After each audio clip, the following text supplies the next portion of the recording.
Hello! ரொம்ப பூ போட்டு அனைவரும் ஆரோக்கியமாக, சந்தோஷமாக, நிம்மதியாக இருப்பீர்கள் என்று நம்புகிறேன். இப்போது அடுத்த பகுதியை பார்ப்போம். காட்வால் நீதிமன்றத்தில் ஒரு பெண்மணிக்கு அவர் மகன் பெரிய நோயால் பாதிக்கப்பட்டிருந்தான். ஏதோ ஒரு விசித்திரமான தற்செயலாக அவள் ஒருபோதும் பேசாத முனிவரின் இருப்பை கேள்விப்படுகிறாள். அவளுடைய பதட்டம் அவ்வளவுதான். அவள் மெட்ராஸுக்கு பயணம் செய்து துறவியிடம் தனது ஆசையை வழங்கி சிறுவனை குணப்படுத்தும்படி கெஞ்சுகிறாள். ஆசீர்வாதம் வழங்கப்படுகிறது. அன்றிலிருந்து குழந்தை அற்புதமாக குணமடைகிறது. இந்த சம்பவம் ராணியின் கவனத்திற்கு வருகிறது. அவர் தனது பர்ஸில் 600 ரூபாய் வைத்து கொண்டு வருகிறார். அதை துறவி ஏற்க மறுக்கிறார். குடிசையை சுற்றி வேலி அமைப்பதன் மூலம் தனது தங்குமிடத்தை மேம்படுத்த அந்த பணத்தை பயன்படுத்தலாம் என்று அவர் எழுதி காமிக்கிறார்.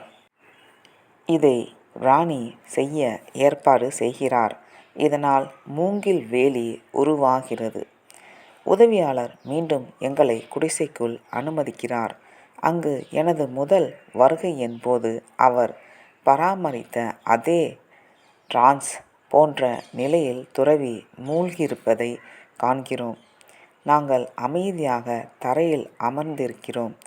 பளிங்கு மேடையில் உயரமான கம்பீரமான கருப்பு தாடி உருவத்திற்கு முன் பொறுமையாக காத்திருக்கிறோம். 2வது மணி நேரத்திற்கு பிறகு முனிவரின் உடலில் உயிர் திரும்பும் செயல்பாட்டின் மூலம் அறிகுறிகளை நாங்கள் உணர்கிறோம். அவரது சுவாசம் ஆழமாகவும் பின்னர் அதிகமாக கேட்கக்கூடியதாகவும் மாறுகிறது. கண் இமைகள் அசைகின்றன. கண் இமைகள் மேல் நோக்கி உருண்டு வெள்ளை நிற கண்கள் கூசுகின்றன. பின்னர் இயல்பு நிலைக்கு வருகின்றன. அவரது உடற்பகுதியில் லேசான அசைவுகள் உணரப்படுகிறது. 5 நிமிடங்களுக்கு பிறகு முனிவரின் கண்களில் வெளிப்பாடு மாறுகிறது. அவர் தனது உடல் சூழலை அறிந்திருப்பதை நாங்கள் அறிகிறோம். அவர் கவனமாக மொழிபெயர்ப்பாளரை பார்க்கிறார். திடீரென்று தலையை திருப்பி பிரம்மாவை பார்க்கிறார். பின்னர் மற்ற பார்வையாளரையும் பார்க்கிறார். மீண்டும் திரும்பி என்னை பார்க்கிறார். நான் வாய்ப்பை பயன்படுத்தி கொண்டு அவரது காலடியில் ஒரு பென்சிலையும் ஒரு காகிதத்தையும் வைக்கிறேன். அவர் சிறிது நேரம் தயங்கி பென்சிலில் எடுத்து பெரிய செழிப்பான தமிழ் எழுத்துக்களில் எழுதுகிறார். மற்றொரு நாள் இங்கு வந்து படங்களை எடுக்க முயற்சித்தவர் யார்? நான் இந்த செயலை ஒப்புக்கொள்ள வேண்டிய கட்டாயத்தில் இருக்கிறேன். உண்மையில் முயற்சி பயனற்றதாக இருந்தது. ஏனென்றால் நான் படங்களை குறைவான வெளிச்சத்தில் எடுத்தேன். அவர் மீண்டும் எழுதுகிறார். நீங்கள் ஆழ்ந்த தியானத்தில் இருக்கும் யோகிகளிடம் மீண்டும் செல்லும்போது இது போன்ற செயல்களை அவர்களை ஒருபோதும் தொந்தரவு செய்யாதீர்கள். அவர்களின் தியானங்களில் திடீரென நுழைய முயற்சிக்காதீர்கள். என்னை பொறுத்தவரை அது ஒரு பொருட்டல்ல. ஆனால் நீங்கள் மற்ற யோகிகளை பார்க்க முயற்சிக்கும் போது உங்கள் எதிர்கால செயல்கள் வழிநடத்த நான் இதை சொல்கிறேன். அத்தகைய குறுக்கீடு அவர்களுக்கு ஆபத்தானதாக இருக்கலாம். மேலும் அவர்கள் உங்கள் மீது சாபத்தை ஏற்படுத்தலாம். அத்தகைய மனிதனின் தனிமையில் ஊடுருவுவது ஒரு சிறிய புனித செயலாக கருதப்படுக இல்லை.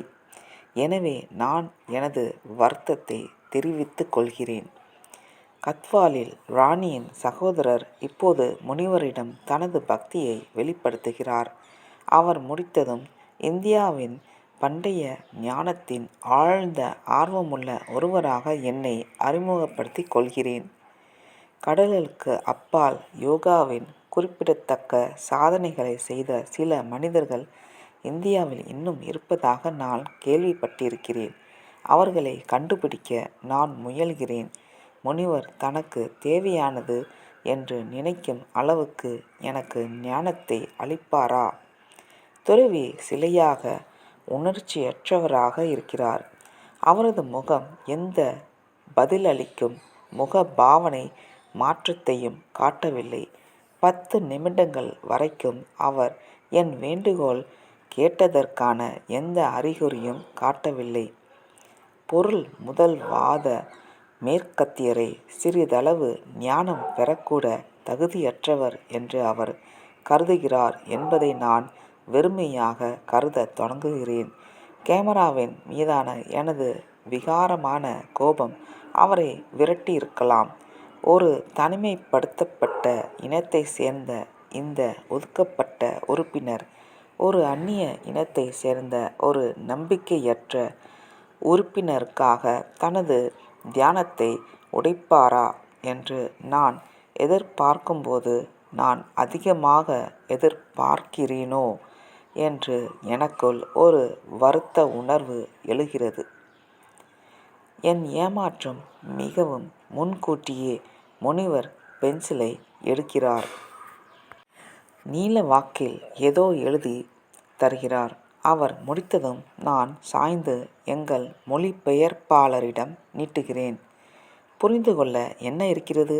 அவர் மெதுவாக மொழிபெயர்க்கிறார்.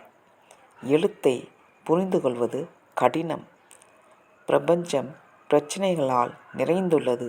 நான் திகைப்புடன் மீண்டும் இணைந்தேன்.